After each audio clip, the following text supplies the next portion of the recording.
All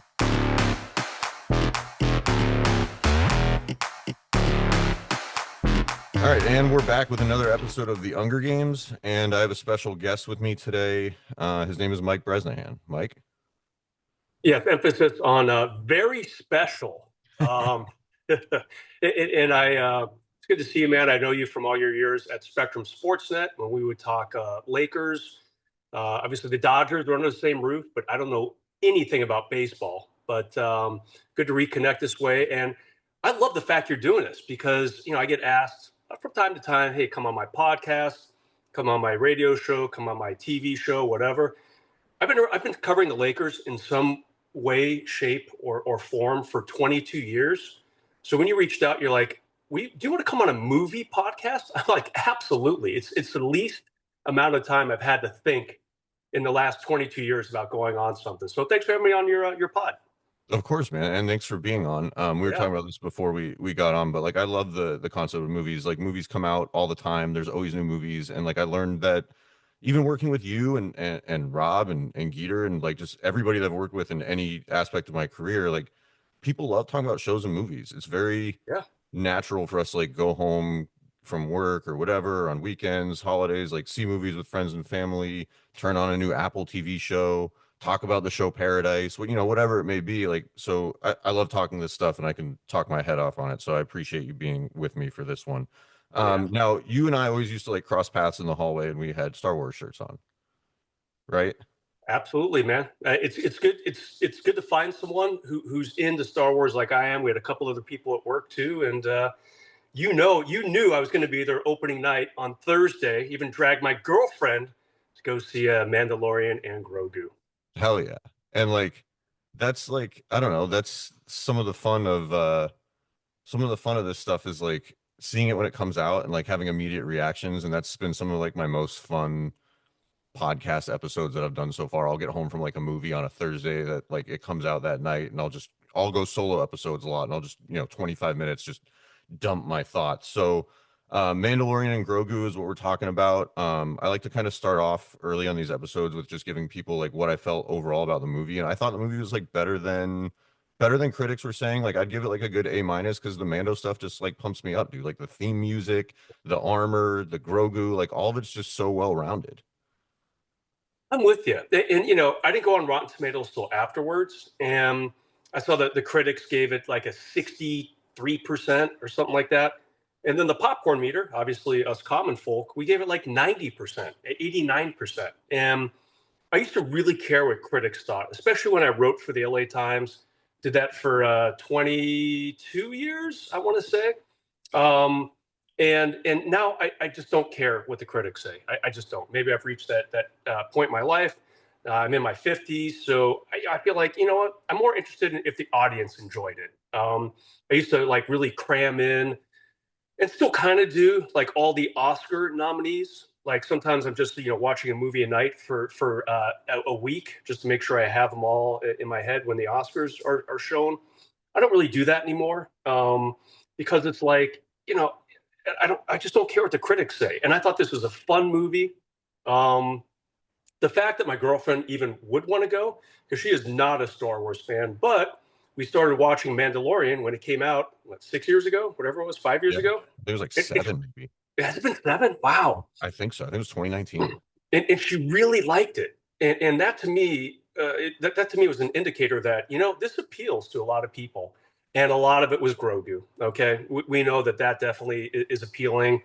Maybe not quite in the way that the Ewoks did, to the non-Star Wars fans. Of course, the Star Wars fans hated the Ewoks, even though I actually kind of liked them. I was like 11 years old watching Return of the Jedi back then. But I think this show has a really good wide base, so I understand why it's doing well in the popcorn meter, and I enjoyed it too. I thought it was a fun ride. And A minus sounds about right. I would probably even give it an A, just because it's been a few years since we've seen those two on the screen, other than the two episodes in the very ill-fated Book of Boba Fett and whatever of that. I'm glad you mentioned that because that'll actually be part of one of the games we play later in this episode. So I knew you would nail that part of that game. Yeah. Yeah, that Book of Boba Fett was whatever. And I think that's part of like Yeah. why in context I love all this Mando stuff is because like all the other Star Wars crap, and I say that respectfully that they've pumped out has not been good compared to the Mando stuff. The Mando stuff's fun and it brings back that feeling of the hope from the original trilogy and like the Yep. visuals and the X-Wings and the like rebellion. Yep. Like that stuff all is in this movie and it's cool. We can go with spoilers, right? Yeah. On Oh, this yeah. pod. Full spoilers. If it like the way I see this, like if people are listening to this and it's 2026, and if you haven't gotten fully inundated with like online spoilers and social media clips, like Perfect. yeah, spoil away. The fact that they had Jabba the Hutt's son on it, and you're introduced to him pretty quickly, maybe 10, 15 minutes into it, you hear about this character, and then 10 or 15 minutes later, you see Jabba the Hutt's son. And I'm like, this is incredible. And he's actually a good guy or a good person or a good being, whatever Hutts are these days. And I just thought that was a really good tie-in to back in the early '80s when we're running into Jabba the Hutt in Empire Strikes Back, and again in Return of the Jedi. I believe he's in both.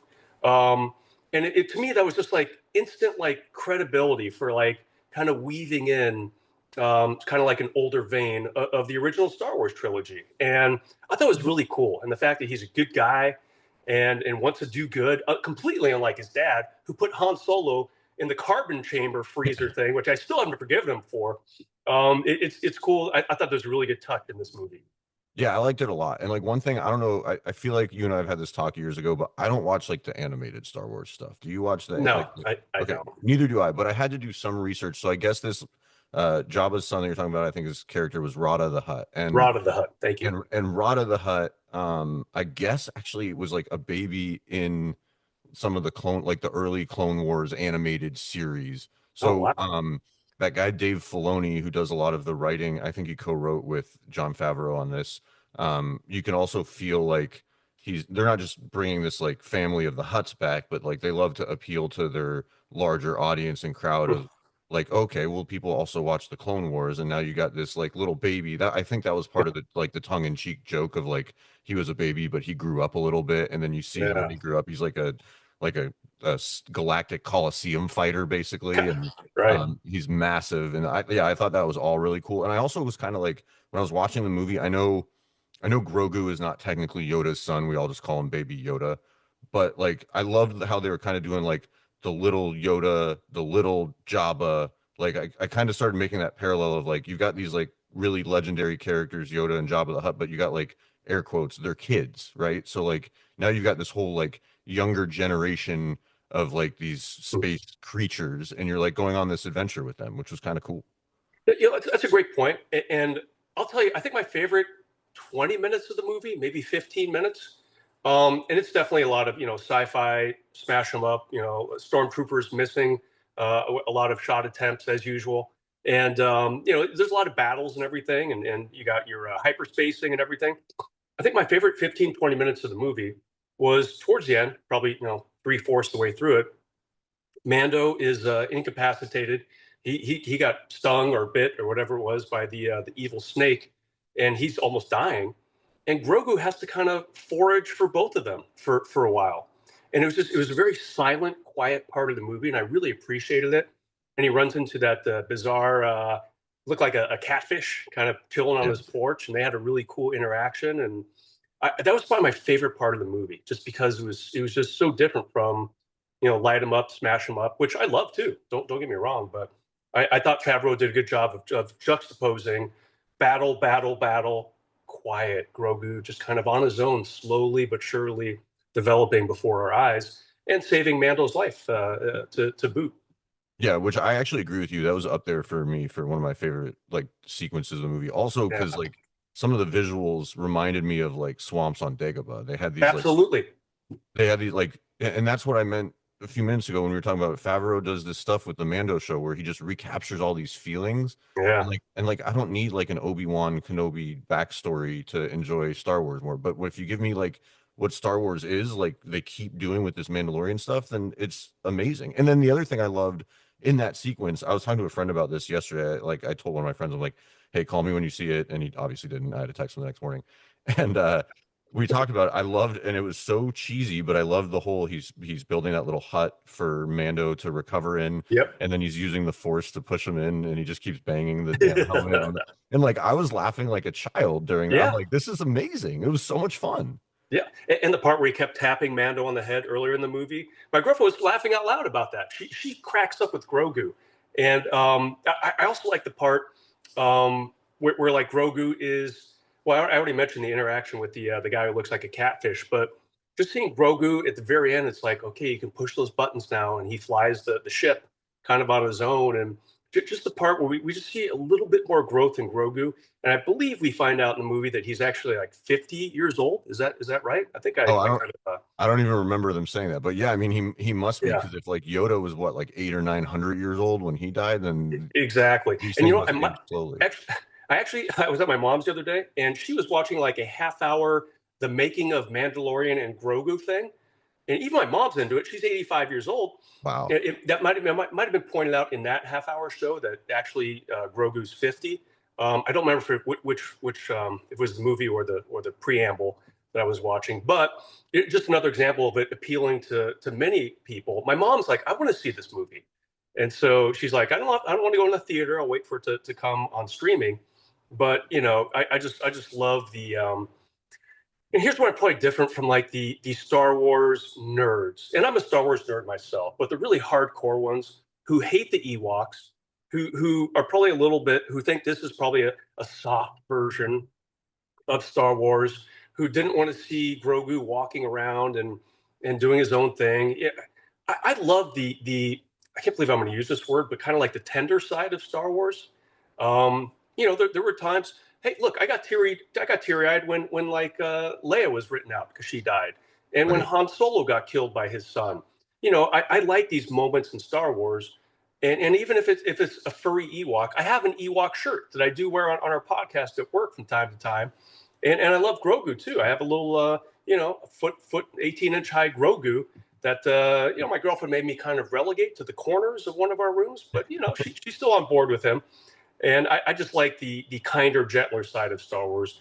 I'm not a fan of Empire Strikes Back. I think that's too dark for me. Of course, I was like 11 when I'm watching it in the theater, maybe a little bit too young, but not a lot of movie restrictions back in the early '80s. But I really like this kinder part of this series in particular too. Well, it's funny you say that because like we'll get into that a little more too because you and I plan on talking all Star Wars here towards the end of this. But I Cool. also have never been. Everybody always says Empire Strikes Back is the best Star Wars movie of all time, and for me, it's not. Nope. And I don't know if it's just like the whole Luke, I am your father thing, like just didn't hit me as hard as like it hit everybody else when they first saw it, or whatever the case may be. But I actually like the original one the most, and then Return of the Jedi is like a close second for me because Return of the Jedi has all these creatures that are so fun and lighthearted, like the Ewoks that you're talking about, and it Right. also had these different settings, like the forest and like the speed bikes and like all that cool shit. Like I don't need it all to be like space drama, opera, family stuff. And Empire Strikes Back always hit me as like there's way too much family drama. There was enough family drama in the first Star Wars movie. I don't need Hmm. family drama on top of family drama. Yeah, that movie's so dark. But the Real creatures dark. creatures of Mandalorian are so fun. I don't even remember. I don't think either of us are going to. Maybe you do. But those like little guys that fly the little ship, I They're also thought freaking hilarious. they're hilarious, and Yeah. everybody loves them, right? Like, I mean, Yeah. everybody. It's like a complete like knockout layup of like, okay, we're just gonna write these little guys, and you can like understand what they're saying, but it's all Yeah. like jumbled and high pitched. And they had that little ship, and like Mando walks to the ship, and he like looks at it, and he's like, I can't. He's like thinking clearly, like I can't get in this shit. Like this thing's way too small. Yeah. Those guys nailed it for me too. Yeah, that was one of it's probably a 10-minute ride home from the theater the other night, and that was like the second or third thing my girlfriend brought up. She's like, "What's with those little guys? They were hilarious." I'm like, "I know," and we were introduced to them. I believe in Mandalorian, I think so. maybe Book of Boba Fett. It could have been. Like I get those crossed at that point because it all became the Yeah, same thing. yeah, and I'm with you. I have no idea what they're called, but they're hilarious because of their little gibberish, where they're kind of part English, part their own dialect, and they were like, "We'll be back, Mando." It's just like these people. I don't even know how old they are. They're freaking awesome. And again, maybe the hardcore Star Wars people are like, well, there's no lightsabers and there's no deep space opera, to quote you from a few minutes ago. I Yeah. don't know. I like the funnier, fuzzier side of Star Wars too. I absolutely do. Like I'm more into like the original Star Wars, like the cantina setting with all like Yeah. the random like I want to know about these creatures. I don't really Yep. necessarily care about like lightsaber after lights like cool, there's a red lightsaber and a blue lightsaber and like a two-piece lightsaber. Like great. Awesome. Like and we know we're gonna see more lightsabers in the future because they're not gonna stop making Star Wars movies. I'm sure we'll see more lightsabers. So everybody that loves that stuff, I'm sure you'll all get it. Um And by the way, can I tell you one thing? yeah. I was so into collecting Star Wars figures in the late 70s, early 80s as a preteen. I had every goddamn Star Wars figure, and I'm so bummed that I have no idea where they are. They're all out of the box. A preteen little Mikey Bresnahan is not thinking about the value of them if you keep them sealed for 40 years or 50 years, however long it's been since the debut. Almost 50 years, right? Yeah, 1977. Yeah. That'd be next year.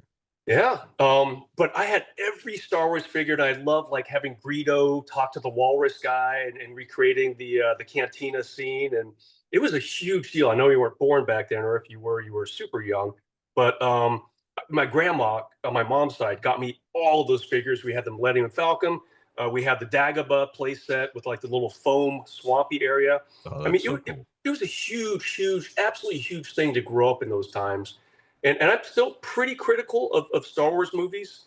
But again, I thought this one passed pretty easily. I thought it was really good. And moment of silence for all my missing Star Wars figures, wherever they may be nowadays, because I wish I had them.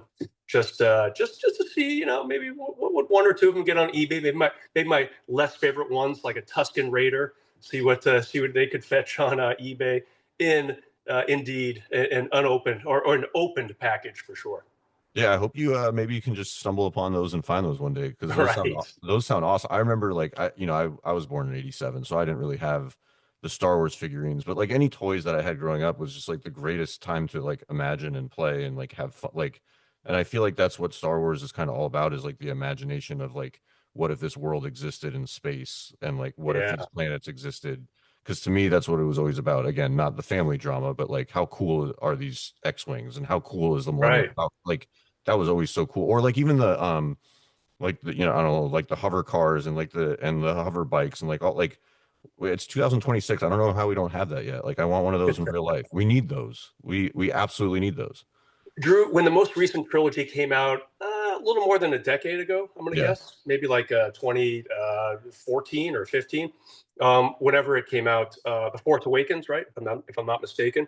I went out and bought a Millennium Falcon, and Hell I yeah. kept it sealed.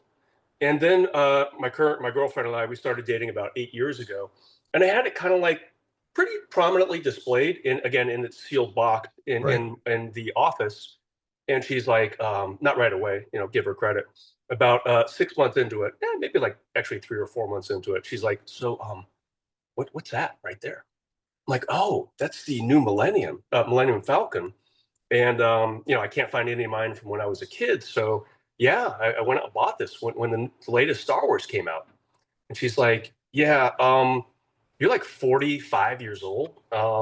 What's up with that? And also your Lord of the Rings Pez dispenser collection from like whatever that movie is. I kind of had to relegate them to a dark corner of the closet if I wanted the relationship to continue. But I'm a huge fan. I hope you realize that. Yeah, no, Excuse it's me. cool to have stuff. I mean, like as I get older, I go through that duality of being an adult and also wanting cool, fun shit that makes me feel like Right. I'm 10 years old. Like I still collect sports cards. I still like play like trading card games. I still collect some things that I can collect. But then you get this whole like, do I have room for all this what somebody else would call junk?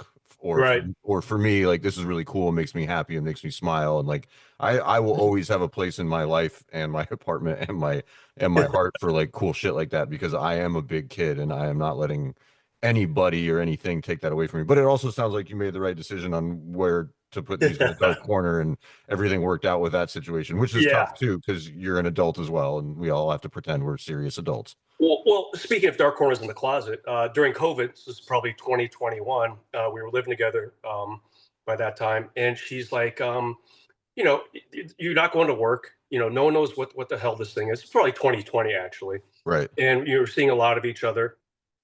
And I gave her time to kind of. She had just moved in with me, maybe within the last 6 months before that. And one day she's like, "Hey, so what are those boxes of comic books in your closet?" I'm like, "Oh yeah, yeah, I collected those when I was in like grade school, maybe a little bit in the junior high. Try not to sound too nerdy. Yeah. And she's like, "Oh, did you ever consider selling those?" And I'm like, no." And the compromise we reached was, I'll get them graded, and but I don't think I'm going to sell them. But I'll see what they're worth, and because a lot of them have pretty good value to me. I have the first appearance ever of Wolverine in Incredible Hulk 181, first appearance of Ghost Rider in Marvel Wow. Spotlight #5, and first appearance of Moon Knight in Werewolf by Night #32. That's awesome. And I collected these all in the late '70s, early '80s. I remember paying $18 for my Incredible Hulk 181, which is a lot of money when you're in like seventh grade or sixth A grade, lot. Yeah. right? Right. It was a lot of allowance back then. And so I did collect like 50 of them, sent them down to Florida to get them graded. I forget the acronym for the company. And I'm like, okay, I know my big three that I just mentioned. I know they're not going to come back as a 10 or probably even a 9, but at least give me like an 8, 8.5. Maybe they're worth something, especially the first appearance of Wolverine. If it's like a 9 something, it's like, 20 grand or something. Yeah, at least. Yeah. And I'm waiting and waiting. And everyone in the world had the same idea that I did with their baseball cards and their comic books. And they sent them all to their respective respective corners of the US to get them graded during COVID. And it took months for them to come back. But then they finally came back. And I think my hands were trembling just a little bit as I'm opening this cardboard box, and I'm sifting through here's like a power pack #1. I hope you have no idea who they are. Some X-Men that were decent valuations, 8.5 nines, and I finally get to the big three. I'm like, here we go. Here we go. In no particular order, they were like a 5.5, a 6, and a 6.5, and I was like, Oh no. shit. That sucks. Yeah, they're still worth maybe a couple grand each, if Yeah. that. But at least I know what they're worth now. And to this day, I'm still kind of hanging on to them. They're still in a different dark corner of the closet, and I have not sold any. So I consider that a minor victory, despite the devastation of realizing that they were nowhere near even an 8, 8.5 to get them graded. Well, and there's like there's the financial value and then there's the sentimental value, and Exactly. it's tough because you're like, well, there's already inherent financial value, and then you're like, but also these mean so much to me as a person, so like I'm Yeah. not getting rid of these things. Yeah. So back to Mando for a little bit. Some of my Sure. other favorite moments of the movie were like towards the end when they're doing the whole like, I mean, we're giving all the spoilers away, but when they blow up like the hut basically, or their Yeah. giant mountain. All right. I also loved how they just brought back that feeling of like the X-wing squadrons and the targeting computers, and it almost felt Yeah. like they were like just blowing up the Death Star again, except like a more modern tale of it, and like that was awesome. And then they brought back that one actor, that guy with the beard who's been like an X-wing pilot in like Yes. multiple episodes. That That was was really awesome. cool. That was really, yeah, like they just did Yeah. like really fun, cool shit. And then also the other thing I really loved is like they do that, basically recreate the Jabba the Hutt. I think like in the original Return of the Jedi, there's like a Rancor down there with the trap door pit, but in this, like you said, there's the big snake, right? Like, Yep. and you know that, like, I was watching it with a friend and I was telling her, I was like, oh, there's gonna be something big down there. And as soon as I say that, I sound like an idiot because there's like all these little like tiny swimming things, Yeah. Right. and I'm like, there's got to be something big. There's got to be Oh, something. you knew? I had And then no yeah, idea. and then because I just thought like go in the pit big, and then you Uh-huh. got like then that big giant white snake comes out. I Right. was laughing with a friend. I'm like, that snake probably could have just broke out of that. That thing was so big You're that it could have right. got out of that pit like 6 different times. I don't know why it still lived down there I know that part. Yeah, I didn't think about that till now, but that is kind of silly. because it's a snake, right? I'm Yeah. like, well, this like especially at the end when Rada's like falling down, and that was a great moment too when like Grogu uses the Force to save Rada. Like Right. I love that. And yeah, I'm like, this trap door's been open for like many, many minutes now. Like Snake can't just like snake himself out of there and be like, screw Right. all of you, I'm eating all of you. But Crawl up the wall. Yeah. Exactly. the snake was vicious and it was really cool and really Yeah. well done. And that was the Good thing villain. that that was the thing that poisoned him, I think, because it Yep. like gashed him. That was cool. And the bounty hunter was cool with like the hat and like they had that whole fight scene. They were Yeah. trying to they were trying to recreate. So there's a character again. They do a lot of this like animated series crossover shit. I don't know if you remember, but there was a character. I think it might have been in Book of Boba Fett, but it could have been in Mando.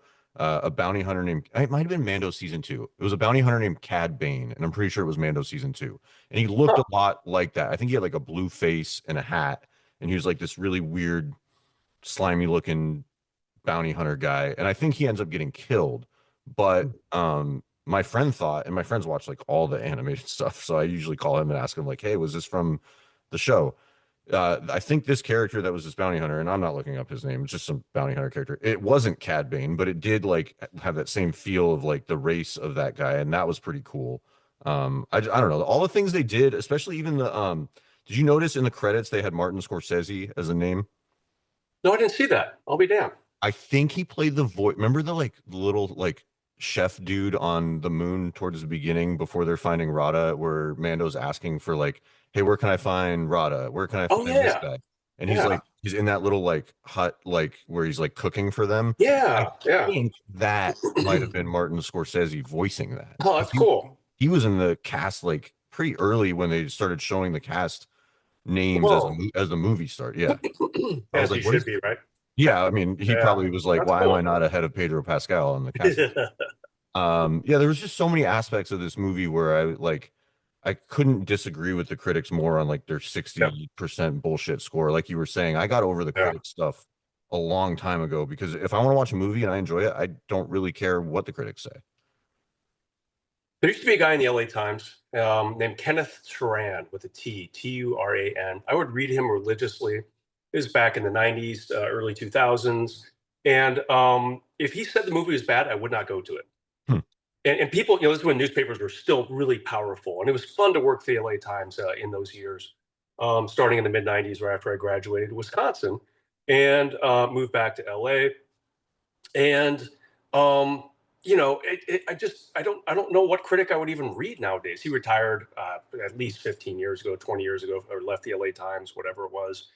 And I think slowly but surely in the years since then, I'm with you. I just don't care, you know.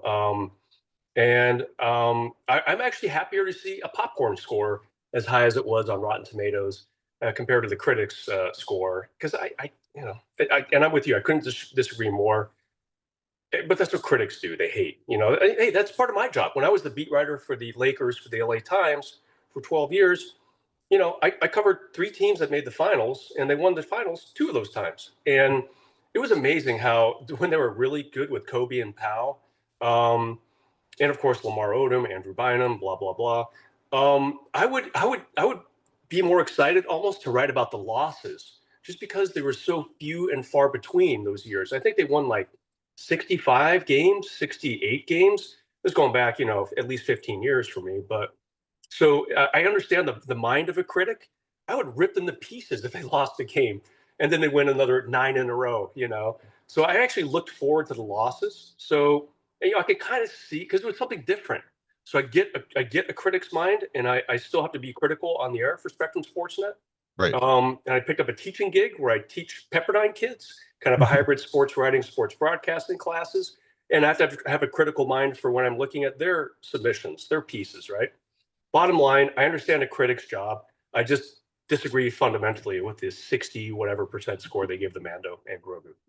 Yeah, it's like, and of course, you and I probably agree with critics a lot too. Like, I mean, when I saw one battle after another, or like, other big movies, like, of course, I'm going to agree with great movies and critics, Sure. but it's not like I call it like the entertaining movies. Like, critics are not going to tell me that Fast and Furious 5 is a good movie, but I'm going to watch the shit out of Fast and Furious Right, 5. Like, right. I'm just going to enjoy it because it's just dope.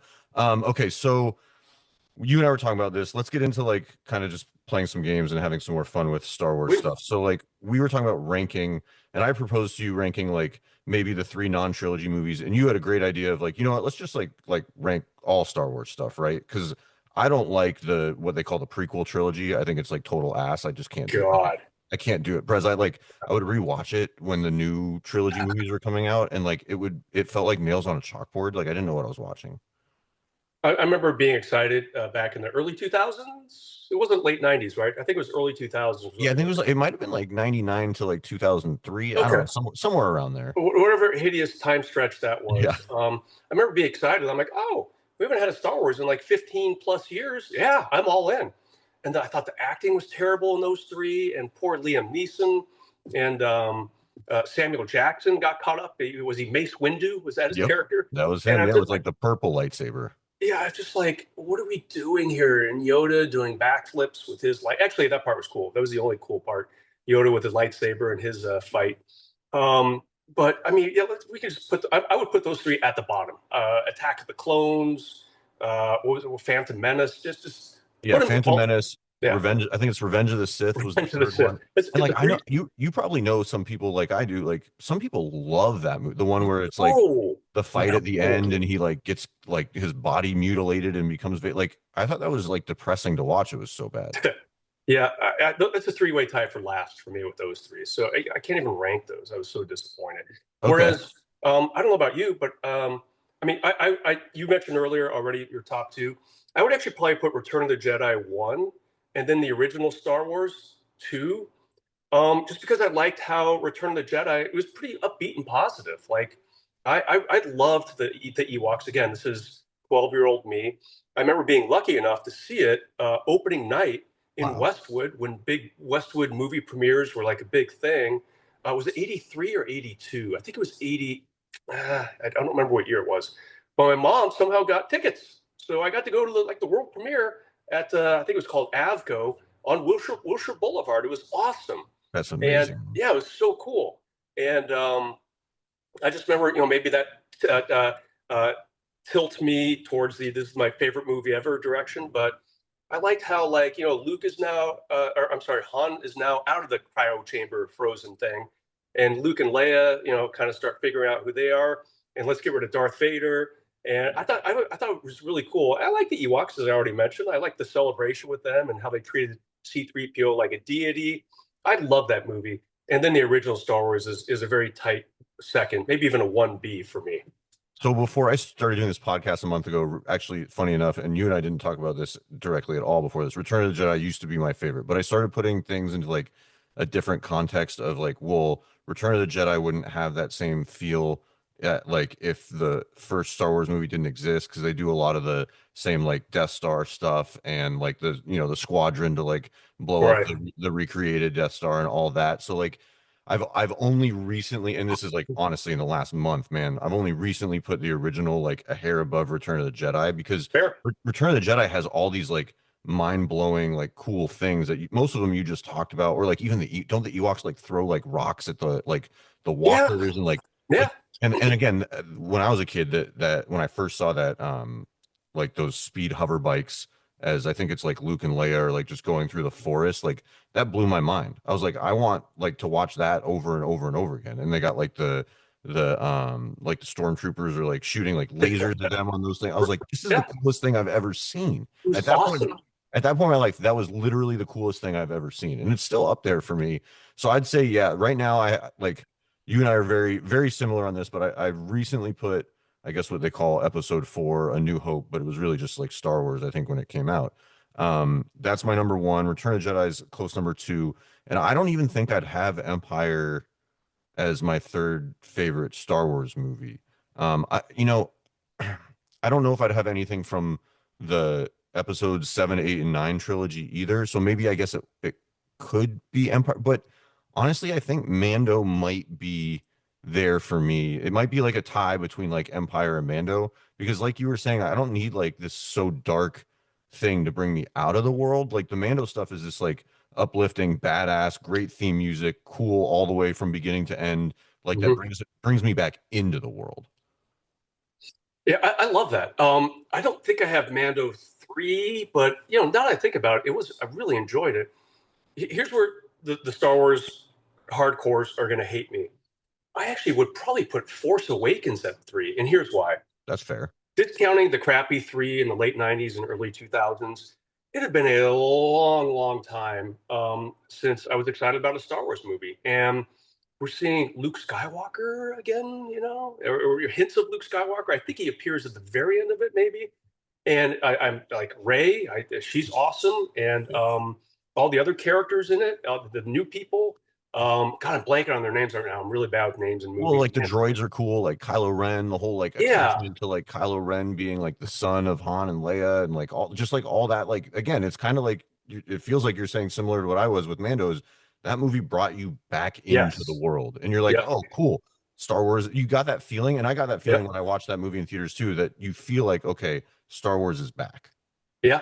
and that's what, And Princess Leia and Han Solo are running around, and I yeah. just love that they're back after God a 40-year layoff, probably 30 something year layoff for them, and I loved it. I ate that movie up, and the one right after that was good, and then I liked the Last Jedi. Was that the name of that third one in that I think sequence? the Last Jedi was the second one, Was it? and I think like the Rise of Skywalker is the Rise of Skywalker. You're right. yeah. I would put Rise of Skywalker above the second one in that sequence. So I'd probably go Return of the Jedi, Star Wars, the original, The Force Awakens. If Don't hate me, everyone, and then probably the Rise of Skywalker, and then probably Mandalorian and Grogu, and then I guess I'd have to stick Empire Strikes Back in there, and then probably the Last Jedi after that, and then the crappy bottom three. And I guess we have to account for Rogue One and Han Solo. I thought they were good, but I just like the sequential ones better, with the exception being Mandalorian and Grogu, because it's like, okay, that was cool. When's the next one coming out? Right. Okay, all right. I enjoyed that year or two wait in between the trilogies myself personally.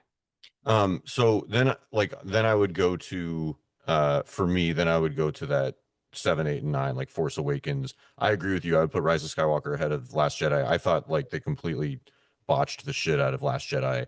Yeah, Um, that wasn't so good. it wasn't. And part of the reason I think I have Mando, okay, so I'm gonna have Mando and then Empire Strikes Back and then Okay. Force Awakens and then Rise of Skywalker. And then you know what? I wouldn't even put Last Jedi after those. I'm gonna go like just full troll mode here. The Last Jedi is by far my least favorite Star Wars thing ever made. Um, Wow. that's just Come how on. strongly. Worse than Attack of the Clones? Come on. Yeah, I mean, yes, yeah. I'm gonna, you know what? Like, like, I'm still very angry about how they ruined, like, because to me, they kind of ruined that whole trilogy. Like, The Force Awakens was such a big like start to that trilogy. Yeah, yeah. We both just talked about how we loved it, and then they took me out of it. I think part of it had to do with them changing the directors, and the directors had like such different mindsets on how they saw this thing going, and there was like some beef about it in the media afterwards about how like they didn't really collaborate. Well, they should have because it's a trilogy, but they didn't.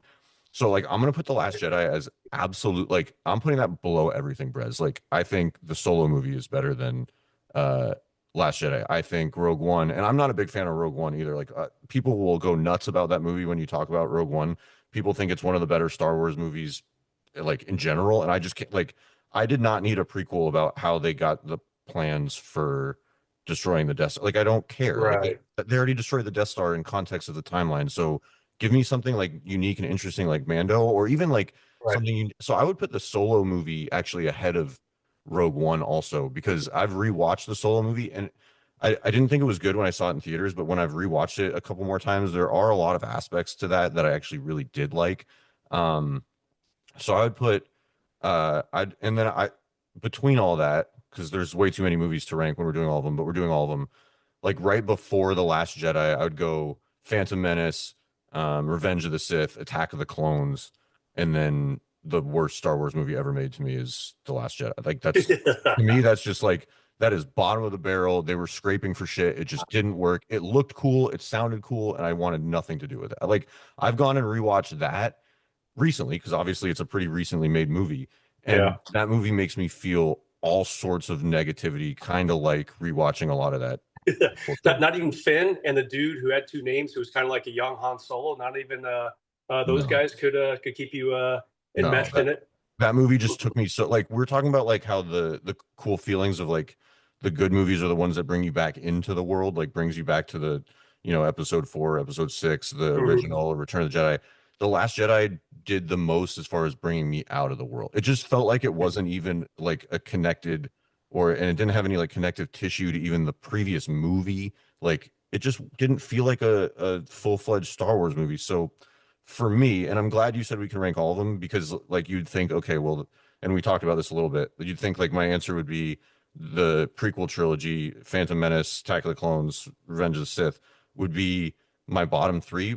But as I thought about it before we started talking today, they're not, because The Last Jedi made me so sad. Like I don't need, and The Last Jedi, equally as you're talking about how Empire Strikes Back was really dark, I think The Last Jedi also kind of tried to recreate that level of dark, as far as like the bleakness and like lack of hope for the main characters, where we were in the middle of that prequel or that sequel trilogy, I guess we call it. Hmm. And so that, I mean, that took me out of it so much. Like I wasn't even really looking forward to Rise of Skywalker. Rise of Skywalker was good and it had its own moments and it completed that Rey story arc, which was cool because you're right, Rey is a cool character. But Yeah. oh man, The Last Jedi just made like I don't know who let them. There's a scene now that I'm thinking about. I try not to think about this movie, Brez, but there's a scene at the end where they're fighting in this giant like room on a ship, I think.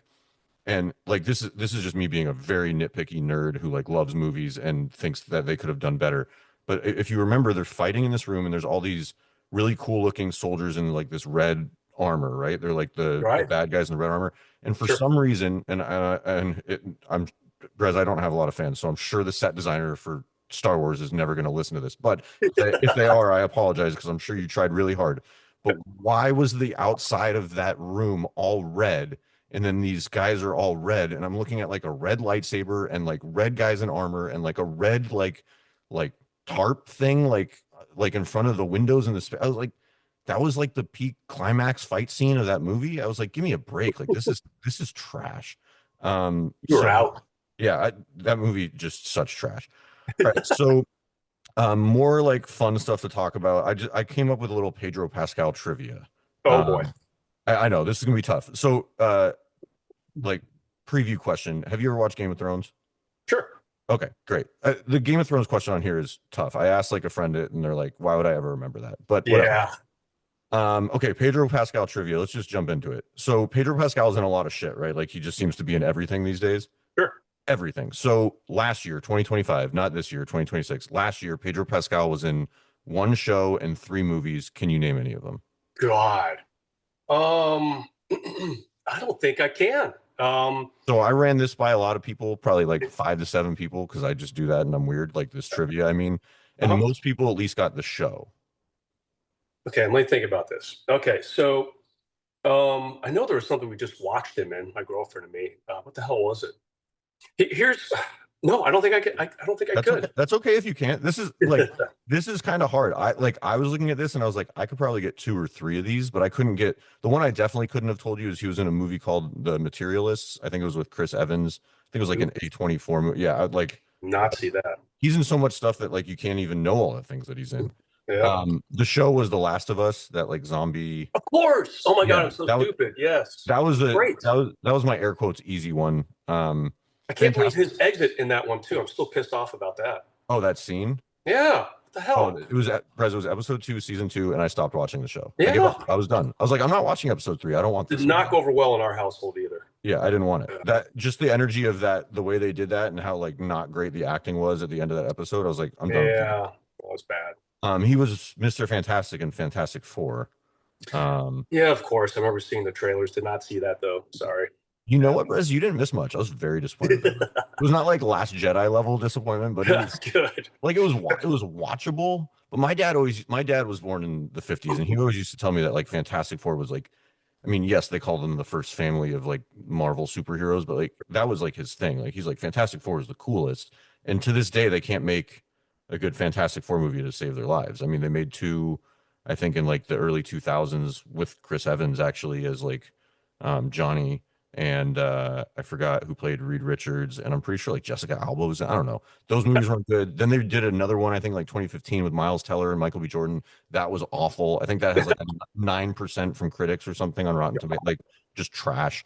And then like Fantastic Four that they came out with last year wasn't trash, but like don't watch it. You're not missing anything. And then there was this other movie he came out with called Eddington, which was mostly Hmm. a Joaquin Phoenix movie, a very weird Ari Aster movie. He's the guy that directed. Ari Aster has done like Hereditary and what other horror movie? I'm blanking on the other horror movie, but he's done some like A24 horror movies. and so he did Okay. LinkedIn. Okay, so here's the Game of Thrones question: Can you name Pedro Pascal's character from Game of Thrones? Knew you were gonna do that. He was like the Prince something something. Dude, you almost had it right there. Prince what? You're so close. I can't remember, but his character was super annoying as it was meant to be, and actually not that's not true. He just kind of like he first of all, I fell in love with him in Narcos. I thought he was amazing in Narcos, and I wish that somebody would continue Narcos Mexico because I think we only had 1 year of that, maybe 2 years of that. Yeah. And I felt like we were right to the part where um, like there's going to be some really good character development, and we're going to see one of the huge kingpins. God, I'm blanking on his name. Shit. But he was kind of starting to rise a little bit. I feel like they could have kept on continuing the show with him. At any rate, and then he pops up in Game of Thrones, or maybe Game of Thrones might have preceded Narcos. At any rate, my stepmom told my dad, "Hey, you need to start watching Game of Thrones." And my dad watches the episode where Pascal gets his head squashed in, and my dad's like, "What am I watching?" And he never tuned back into it again. So But Brez, that's where I gave up. I gave up on Game of Thrones. I think the episode is like I think I have trauma from this. I think it's called The Mountain and the Snake it was because the mountain, of course. Yeah, yeah, I think the guy that smashes his head is the Mountain, and I yeah. think Oberyn is his name, by the way. Oberyn. Oberyn, damn Yeah. it. Yeah, I think Oberyn gets like it's this great fight scene, right? Where like Oberyn like starts using his like strength and dexterity and right, whatever, and right. he's like finally like trying to beat this like giant, like monstrous man. And like he's actually like getting leverage, and I think if I remember correctly, he's like almost about to beat him, and then it just all goes to shit and he gets his head squished. And like that was it. And I have not watched I've tried watching like the end of season 4 and beginning of season 5. I've met a couple friends recently that swear by it that I'm like an idiot for not watching all of Game of Thrones.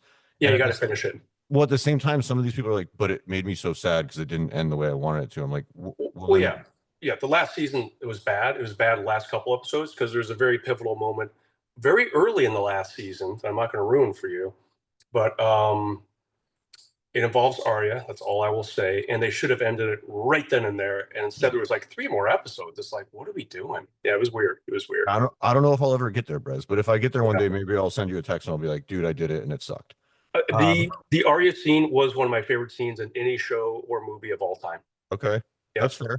yeah, And I think like as much as I'm shitting on Game of Thrones, I think that it was hard to watch, but that scene from season 3 that everybody calls the Red Wedding is one of the most legendary TV scenes. yeah, I yeah. mean, That's very hard to watch. You and I don't like all the dark like yeah, visual murder stuff, but like yeah, I mean, that was another legendary scene. All right, so the last part of this, and you've already like nailed some of this, which is part of why I did this with you because I know you have some in-depth knowledge. Pedro has acted in many roles, and when I say many roles, I mean like just one and done, like a guest star on an episode of a TV show. I'm gonna name some shows, and you say if he actually was in that show or if I just made it up and he wasn't. yeah. All right. But look, you're gonna enjoy this because you already got some layups. So All right. Narcos. Yeah, for sure. Yeah, he was a good guy. He was in the was it CEA or DE? No, he's DEA. He was DEA agent. He Yeah, was I great. think he was. Yeah, Yeah, he that show's great. He yeah, and also the guy I love the guy that plays Pablo Escobar, Wagner yeah. Oh Moura. yeah, I think Wagner Moura is just a forever underrated actor. I think yeah. he's so goddamn good. Can't get enough of him. Yeah, he's amazing.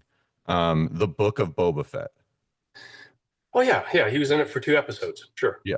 And Yeah. like I ran this by some people and a lot of people go, no, because it's kind of like because if you haven't watched it like If you you and I ever have, watch it, you might yeah. be like, well, he's not Boba Fett. No, those are Um, the only 2 good episodes of the whole series. that's Sorry, it, I'm not really. the Yeah. Boba Fett creator, but yeah. Dexter. Ooh, didn't watch it. Funny thing, that was actually one of Phil Jackson's favorite shows Oh back in the wow. day. Yeah. Dexter was great. Yeah. I'm gonna guess no on Dexter. Good guess. He was not in Dexter. Yeah. Okay. NYPD Blue. He would have to be really young for that. I'm gonna guess no on that too. He was in an episode of NYPD Blue. Wow, wow. Keeping the theme of blue, was he ever in Blue Bloods? God, I have no idea. I'll go no. No, he was not. So, All so far, you're killing it. right. Was he ever in the TV show The Mentalist? Well, if he's in NYPD Blue, they're both about the same time frame. I'll go yes on that. Yes, he was. Okay, okay. Nurse Jackie. What? Yeah, this is dude. I went deep. Wow, impressive, impressive. I would have. I'm going to say no to Nurse Jackie. He was in Nurse Jackie, Come on. The Sopranos. No way. No, he was not in The Okay. Sopranos. Okay. CSI. CSI? Yeah, he could have been. There's so many different offshoots of it. The odds are with him that he was in it for a couple episodes or maybe one episode. Guy got killed or something. I'll go yes on CSI. I like that you're playing the odds. Yes, CSI. He was Yes. in. He was in at least an episode of CSI. All right. Okay, this is where this gets really fun. Law and Order. Just OG regular old Law and Order. I mean, could it be like SVU or any of the spinoffs? Well, let's just start with Law and Order, and we'll see if. I'll go yes on that. Yes, he was. Okay, here's the next one. Law and Order: Criminal Intent. Oh God, I'll go no on that. He was also in at least one episode of Law and Order: Criminal Intent. Here's another one for you: Law and Order SVU. I'll go no on that one. He was in all three Come on. as somehow, according to IMDb, as different characters. That is hilarious. Unbelievable. Was he ever in an episode of the show Friends? No way, dude. He would have been like 15 years old. I mean, 20 years old. I think he's 51 now, to be honest with you. Okay. Okay. So he would have been in his mid-20s. I'll go no. No, he was not. Yeah. And last on the list, was he ever in an episode of Buffy the Vampire Slayer? No way, dude. He was supposedly in one episode of Buffy the Vampire Slayer. I wanted to do this as a game because I just find it so fascinating that Pedro Pascal feels like he's in everything now.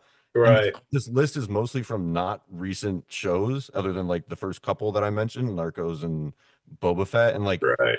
this dude's been in everything. Like, he's had this career where he's had to go like up every little step of the ladder, and now he's like Hollywood's big leading man, and in Mando and in all these and Fantastic Four and all these movies. But like, he was also in all three Law and Orders. Well, I think there's like a fourth and a fifth Law and Order because they made too many of those. But yeah, I thought that was funny as I was looking it up. I'm like, how is he in three different Law and Order shows? Probably played a dead body in one of them or something. Yeah, I mean, hopefully. That's really how you move up in Hollywood, is if you're just a dead body. Once you're a cadaver, you're on your way. Yeah, exactly. All right. Well, is there anything else you wanted to say about Mando or Star Wars or anything at all before we wrap this up? No, man. I enjoyed my hour with you. Your Q&A, your questions were awesome. That was a fun little trip down memory lane. Memory lane. Be nice if I could talk today. For me as well.